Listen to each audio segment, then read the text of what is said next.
నీకు ఆ యొక్క దేవుడు వచ్చి నీకు బిడ్డనిచ్చి వెళ్తాడమ్మాయి. లక్షణంగా నువ్వు ఆ యొక్క మంత్రాన్ని కాస్త దాచిపెట్టుకొని మనసులో నీకు పనికొస్తుందంటూ వెళ్ళిపోయాడు ఆయన. అంత చిన్న వయస్సులో ఇచ్చినటువంటి ఆ యొక్క ఇష్టసిద్ధి మంత్రాన్ని ఆ కుంతి కాస్త మనసులో పెట్టుకుంది. ఆ మనసులో ఉన్నటువంటి ఆ మంత్రాన్ని పదే పదే పదే పదే అనుమానము పెనుభూతం అన్నారు పెద్దవాళ్ళు. అనుమానం, ఎక్కడైనా మంత్రానికి పిల్లలు పుడతారు, మంత్రాలకు చింతకాయలు రాలవంటారు పెద్దవాళ్ళు. ఎక్కడైనా కూడా పిల్లలు పుడతారా?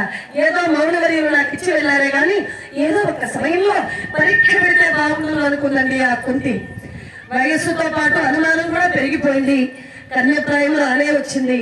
ఆ యొక్క వయస్సులో ఆ యొక్క కుంతి ఒక్కరోజు అనుకుందంట, ఈ రోజున తెల్లవారని ఎవరికీ తెలియకుండా 3వ జామునే లేచి వెళ్ళాలి, వెళ్ళి నేను యొక్క సిద్ధమంత్రాన్ని పరీక్ష పెట్టాలి అనుకుంది. 3వ జామునే లేచింది. చక్కగా తలంట స్నానం చేసుకుంది, ఆ చీరలు కట్టుకుంది, నగలు నాణ్యాలు ఆభరణాలు పెట్టుకుంది, బయలుదేరి వెళ్తోందండి ఆ యొక్క కుంతి. చమ్మక్కు చమ్మక్కు జిన్న జిన్న చమ్మక్కు చమ్మక్కు జిన్న జిన్న చమ్మక్కు చమ్మక్కు జిన్న జిన్న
ఎప్పుడు కూడా బయట ఎండ కన్య ఎరుగనటువంటిది ఆ కుంతి. ఆ యొక్క వయస్సులో మంచి కన్య వయస్సులో బయలుదేరుతోంది ఆ అమ్మ.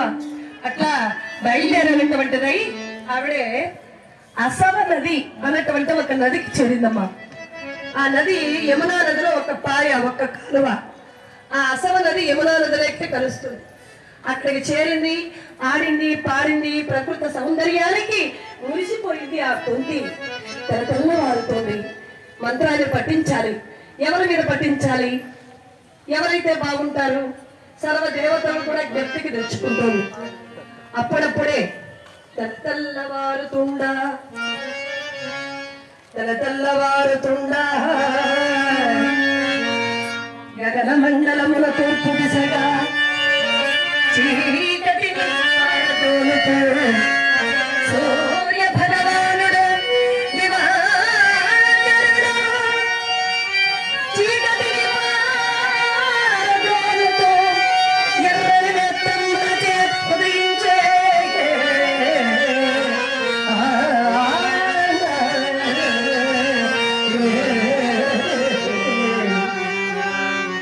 సూర్య భగవానుడు ఉదయిస్తున్నాడు.